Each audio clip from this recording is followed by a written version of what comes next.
اوه اهلا بيك يا باني. هو انت شفت حارس الليل؟ بقالي ساعتين مش لاقي اي حته. تلاقيه مستخبي عشان خايف مننا. جايز. بس ان شاء الله هلاقيه. هو بس صعب نتعرف عليه وهو لابس قناع فريدي. طيب اديك شايف ان هو مش في الاوضه هنا. ايه رايك تروح تدور عليه في الزباله؟ لقيت حارس الليل، هروح اديله بالرجل في المؤخرة. عيني يا حيوان.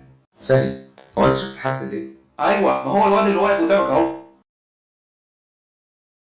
ده فريدي يا عم، انت حر. لا، هو بس لابس قناع فريدي عشان يحاول يضحك على عقلك يا عبيط، كانه بيعمل كوسبلاي بالظبط.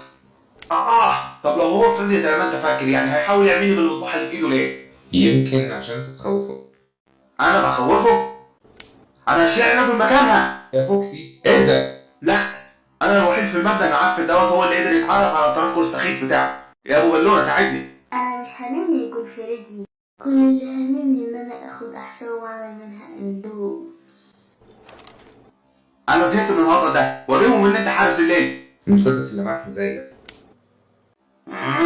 اقول لك على حاجه، فين فريدي؟ اكيد مش هيبقى في اتنين منه يعني. فريدي يو، ادينا مع عندنا اتنين منه في نفس الوقت. جامد. بعني اقسم بالله هديك بالقلم. ثانيه، ممكن تفهموني ايه اللي بيحصل؟ اصل احنا بندور على حارس الليل. ما هو ولا حارس الليل يا اغبياء. بس انا حاسس ان ده فريدي. يا حمار، امال انت هتبقى مين؟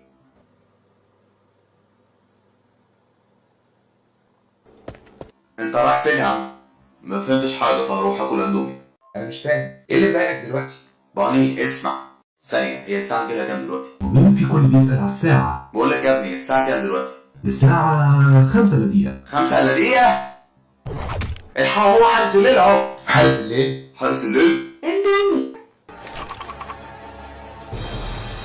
لا لا يا جماعه، انا فريدي عادي اهو زي ما انتوا شايفين. يا نهار اسود.